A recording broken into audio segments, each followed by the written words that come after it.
Mr. Burns' face got so dehydrated just from the smell of a hamburger, and the second he took a bite, it was like he'd discovered a whole new world. Mr. Burns couldn't stop eating hamburgers. His weight even doubled in a single day. But the next moment, Mr. Burns was struck by a severe pain in his heart. Outside the hospital, a crowd had gathered, celebrating Mr. Burns' supposed death. Doctors told Mr. Burns he could never eat meat again, and he thought life had lost all meaning. Smithers went to Dr. Nick Riviera to get a vegetarian hamburger made. It was so delicious it blew Mr. Burns' mind, making him fall in love with the world again. As soon as Mr. Burns recovered, he opened a vegetarian hamburger restaurant, which drew in tons of vegans and vegetarians. Lisa became the first customer to try it. Lisa had tasted every plant-based meat substitute out there, and they'd all been absolutely terrible. But this hamburger was the only one that passed her taste test. Even Homer, a die-hard carnivore, loved it. Mr. Burns was worshipped by people. Homer even became the spokesperson for the vegetarian hamburgers. Marge even bought stock in the company, and made a fortune from it. But Krusty Burger lost all its customers. When Bart saw his hero in such a bad spot, he decided to stop things from getting worse. Bart snuck into the factory with Lisa, planning to expose the truth about the vegetarian hamburgers. Lisa discovered that the plants used as ingredients were all endangered species, so she found Mr. Burns, and demanded he shut down production immediately. When Mr. Burns heard this, he tried to run away, but he was too old and slow on his feet. Even when he got in his car, he couldn't shake Lisa off.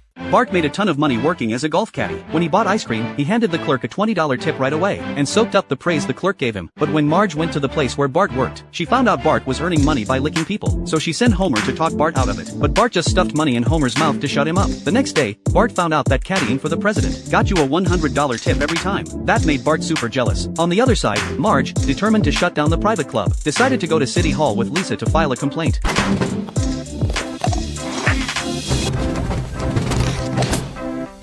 When they got home, Lisa suggested they write an online petition. Soon, over 1 million people had signed it. But Lisa noticed the title Marge had used was attracting radical activists. As a result, the club not only faced having to pay huge tax hikes, but also the risk of unknown dangers. But Bart wasn't affected at all. In fact, he even got invited by the president. After Bart showered the president with flattery, it made the president realize he could classify golf as a religion. The golf course became a place of worship, which meant it would be completely tax exempt. From that point on, Bart was totally useless to the president, so he got fired right away. Bart ran wildly down the street, letting out all his anger. Suddenly, he saw an off-road vehicle in a store window. He spent all his money to buy it. Bart zoomed into the golf course, recklessly tearing up the grass. Right after that, Bart's friends all joined in too, completely destroying the golf course.